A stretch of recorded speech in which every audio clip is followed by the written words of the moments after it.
Hello everybody. So today's video is going to be story time. I want to make this a series since right now I'm kind of in a moving situation. I'm going to be moving all my stuff out of my room and I'm going to paint this whole room a new color. I already got a new dresser. I'm going to be remodeling this room, so I haven't had a chance to really edit some videos. So I want to make a video that takes less editing and it's content. And right now I'm in my winter break tenure of college, and I just need to keep myself busy. So whether or not this gets views, whether or not people want to see it, it all depends. But I'm just gonna make this video because I want to. So today's topic is going to be why I left the automotive field. Now, for those who don't know what the automotive field is, the automotive field is basically being a mechanic, someone who works on cars, someone who pretty much does maintenance on a car. This is basically where you go to you can go to a dealership to get service done to your car. You can go to a mom and pop shop. This is pretty much going to talk about why I left that field, why I'm not a mechanic, why I didn't pursue it. A lot of you guys have seen my content and noticed that I like to work on cars and to fix and modify and all that stuff. And honestly, I learned to be a mechanic before I did any of that stuff. I have my diploma. I'm going to show a picture right here of graduating MATC in 2019 or 2018. I'm not entirely sure what year, but I graduated Milwaukee Area Technical College with my automotive diploma. I've graduated MATC and I graduated high school at the same year because my high school did this program where if you stayed in the school for 3 years, the senior year, you're going to go to college, MATC, and it's going to be all paid for, all expenses, everything. So I did that, and I decided to spend my 1 year learning about cars, how to be in the automotive field. What they did is that they advertised that you can pretty much get your diploma in 1 year and go off to work at a dealership and make really good money. On paper, that's a great thing. It's a great idea. But the problem is that the industry has not updated itself to today's standards of proper pay, workers getting compensated properly, being treated properly. It's a very old school work environment where everyone was just blunt to each other. They really don't care about each other. It's all about making money. So I'm going to really describe how the industry works, how the automotive industry works for dealerships. Dealerships are the best way to make money if you're going to be a mechanic. You make the most money at dealerships. When people say that you can make over $100,000 a year, yes, you can make over $100,000 a year being a technician, which is the technical term for being a mechanic at a dealership. But there is a catch.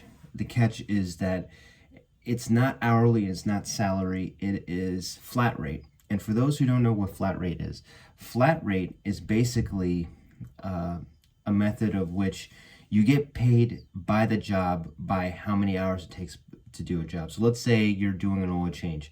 That's 3/10 of an hour. You're going to get paid 3/10 of an hour of your wage. So let's say you are $16 an hour. So if you do an oil change that pays 3/10, you're going to be paid 3/10 of 16 to do that job when the job's finished.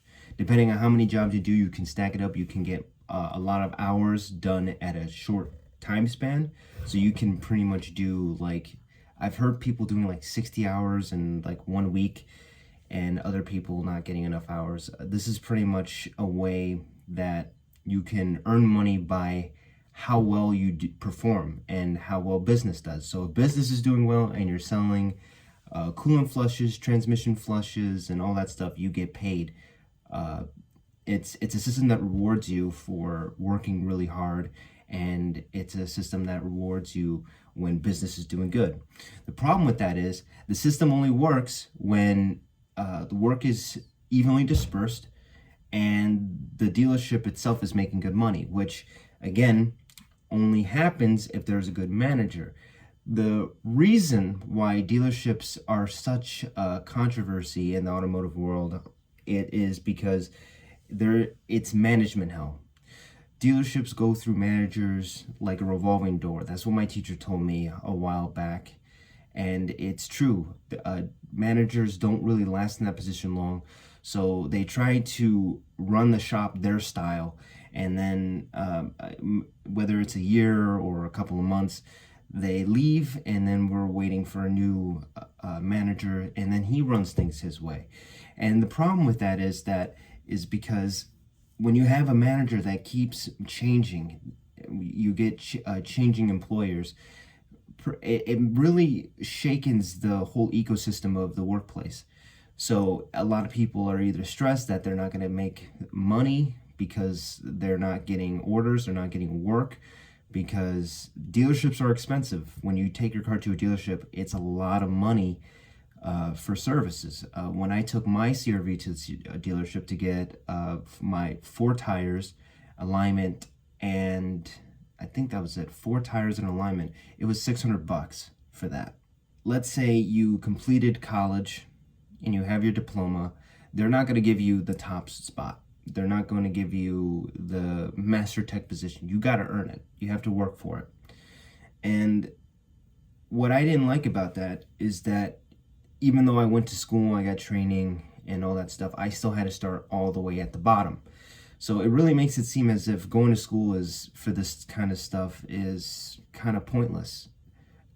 And it is. Going to school, when you want to work in a dealership, you can learn everything in a dealership without going to school. You don't need to go to school to be an automotive mechanic, unless you want to do this on the side and have this as a hobby and just want to work on your cars. But for people who want to get into the field, you don't have to go to school for it. School helps. It gives you a lot of background information, and it teaches you about the industry.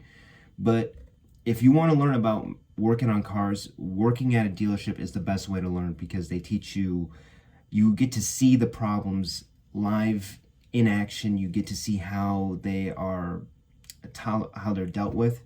You see how people fix it, because everyone has a certain style of doing things. When you're going to school, they teach you how to do it by the book, and that's not always the case. A lot of techs do things their own way, and their way is not always the book way. It's not always the conventional way. When you work at a dealership and you want to be a technician, they want to train you their way. So if you're working for Toyota or Honda or Buick or whatever, they have their own school that they can send you to get training, to get work. So basically, they promote you by doing this training. So if you do this training, you jump through all these little hoops, they give you raises and stuff like that.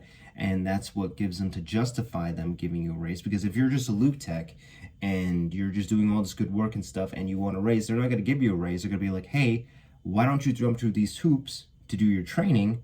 And then when you're promoted, then I might give you a raise. See, I didn't want to do all that, I didn't want to jump through those hoops.